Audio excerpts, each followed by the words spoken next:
कभी सोचा है कि हमारा आर्थिक भविष्य वो असल में आज हम जो छोटे छोटे फैसले ले रहे हैं ना, उसी में कैसे छिपा हुआ है? मतलब वो पल जब हम तय करते हैं कि पैसा बचाएं या खर्च कर दें या कहीं इन्वेस्ट करें, वही पल तो कल की कहानी लिखते हैं। हाँ, तो आज हम जिन स्रोतों पर बात कर रहे हैं वो इसी आइडिया के आसपास हैं। आज के फैसले, कल का भविष्य। हम समझने की कोशिश करेंगे कि ये रोज के जो डिसीजंस हैं वो हमारी आने वाली फाइनेंशियल लाइफ को कैसे बनाते हैं या शायद बिगाड़ते भी हैं।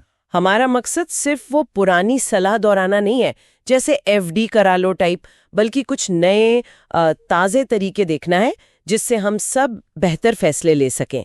तो चलिए देखते हैं कि आज के कदम कैसे हमारे कल के सपनों की नींव बनते हैं। सपने जैसे अपना घर, गाड़ी या एक टेंशन फ्री रिटायरमेंट। तो शुरू करते हैं कि आज के फैसलों का असर होता कैसे है। एक तो है साइकोलॉजिकल एंगल, रोज के छोटे छोटे खर्चे। स्रोतों में एक बड़ा अच्छा उदाहरण दिया है, रोज की वो 100 रुपए वाली कॉफी का। सुनने में तो लगता है बस 100 रुपए तो है, पर सोचिए अगर यही 100 रुपए रोज बचाकर कहीं इन्वेस्ट किए जाएं, मान ले 8% का एवरेज रिटर्न मिले साल का, तो 20 साल में ये करीब करीब 10 लाख रुपए बन सकते हैं। मतलब छोटी आदतें कितना बड़ा फर्क ला सकती है ना? बिल्कुल, ये छोटी रकम रोज की पता भी नहीं चलती, लेकिन लंबे समय में इसका असर कमाल का होता है। और फिर है वो कल्चरल प्रेशर, खासकर अपने देश में, भारत में। शादियों पे बेहिसाब खर्च, दिखावा, ये जो समाज की उम्मीदें होती हैं, कई बार लोगों को ऐसे फाइनेंशियल डिसीजन लेने पे मजबूर कर देती हैं जो उनके भविष्य के लिए ठीक नहीं होते। हाँ, ये बात बिल्कुल सही है। सामाजिक दबाव बहुत बड़ा फैक्टर है। लेकिन इसके पीछे का जो अर्थशास्त्र है या गणित कहें, वो कैसे काम करता है, जरा ये समझाइए। हाँ, देखिए, इसके पीछे जो सबसे पावरफुल चीज काम करती है वो है कंपाउंडिंग, चक्रवृद्धि ब्याज जिसे कहते हैं। कुछ लोग तो इसे दुनिया का 8वां अजूबा भी मानते हैं। अच्छा, 8वां अजूबा? हाँ, क्योंकि इसका सीधा मतलब है आपके निवेश पर जो रिटर्न मिला वो भी दोबारा इन्वेस्ट हो जाता है और फिर वो भी रिटर्न कमाने लगता है। पैसा समय के साथ तेजी से बढ़ता है। जैसे वो 1000 रुपए महीने की SIP वाला उदाहरण है ना स्रोतों में। हाँ, SIP, सिस्टमैटिक इन्वेस्टमेंट प्लान। जी, हर महीने एक फिक्स्ड अमाउंट इन्वेस्ट करना, अगर उस पर मान लीजिए 12% सालाना रिटर्न मिले औसतन, तो 20 साल में वो रकम भी करीब 10 लाख बन जाती है। लेकिन यहाँ सबसे जरूरी है वक्त, टाइम। हाँ, टाइम। जितनी जल्दी आप शुरू करेंगे, कंपाउंडिंग का जादू उतना ज्यादा चलेगा।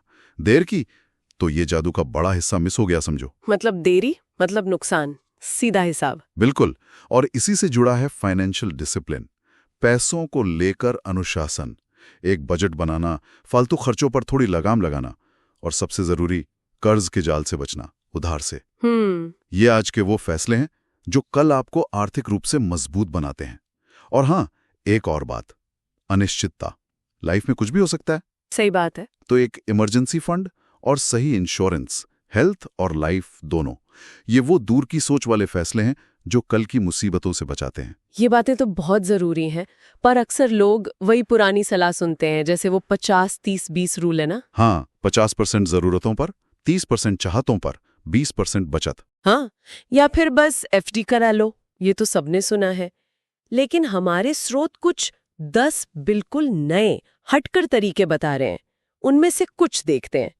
एक है फ्यूचर विजन बोर्ड बनाना। फ्यूचर विजन बोर्ड, ये क्या है? मतलब अपने जो बड़े फाइनेंशियल गोल्स हैं, जैसे घर खरीदना है या रिटायरमेंट के लिए पैसा जोड़ना है, उनकी तस्वीरें या नोट्स ऐसी जगह लगाना जहां रोज नजर पड़े। नोट्स कहते हैं कि जब लक्ष्य रोज आंखों के सामने होते हैं तो वो दिमाग में रहते हैं।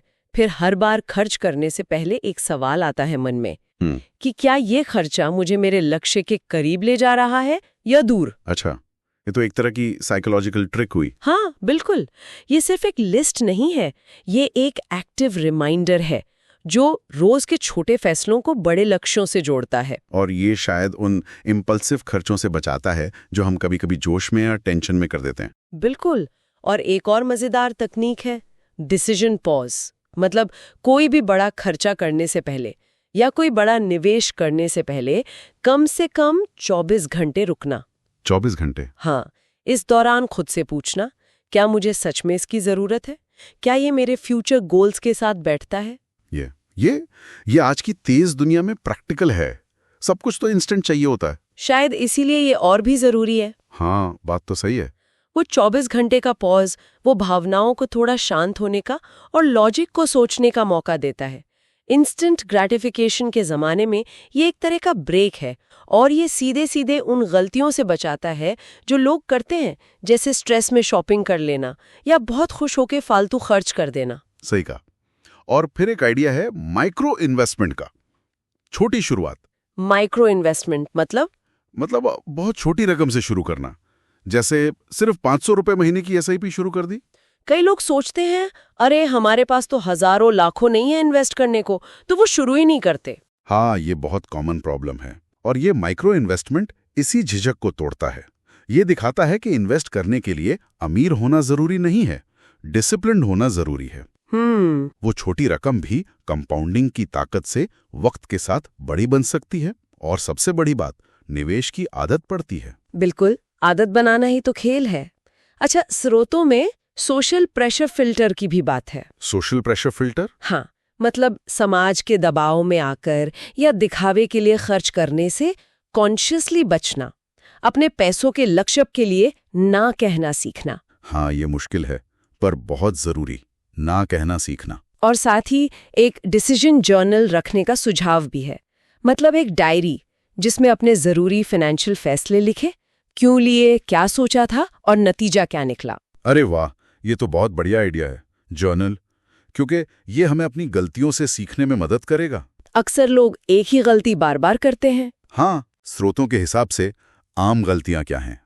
इमोशनल फैसले लेना, सोशल प्रेशर में खर्च करना, बिना पूरी जानकारी या रिसर्च के इन्वेस्ट कर देना, और सबसे बड़ी गलती, टालते रहना, प्रोक्रास्टिनेशन, बचत या निवेश को कल पर टालना। हाँ, ये कल करेंगे वाला चक्कर। इसी से तो कंपाउंडिंग का फायदा हाथ से निकल जाता है। तो ये जो नए तरीके हमने डिस्कस किए, vision board, decision pause, journal, ये सब इन्हीं गलतियों से बचने के प्रैक्टिकल तरीके हैं। तो कुल मिलाकर बात एकदम साफ है, जैसा हमारे स्रोत भी कह रहे हैं। हमारा आर्थिक भविष्य बहुत हद तक हमारे आज के फैसलों पर ही टिका है। वो छोटे छोटे कदम, जैसे खर्च से पहले 1 सेकंड रुक जाना या बहुत छोटी रकम से निवेश शुरू करना, ये वाकई बहुत मायने रखते हैं। बिल्कुल सही। हर फैसला, चाहे कितना भी छोटा लगे, वो भविष्य की कहानी का एक हिस्सा लिख रहा है। तो अगली बार कोई भी फाइनेंशियल डिसीजन लेते समय बस एक पल रुकें, एक गहरी सांस लें और खुद से पूछें, क्या ये फैसला मेरे भविष्य के लक्ष्यों को पाने में मेरी मदद करेगा? सोच समझकर उठाया गया हर कदम एक मजबूत आर्थिक कल की तरफ ले जाता है। और जाते जाते सुनने वालों के लिए एक सवाल छोड़ जाते हैं सोचने के लिए।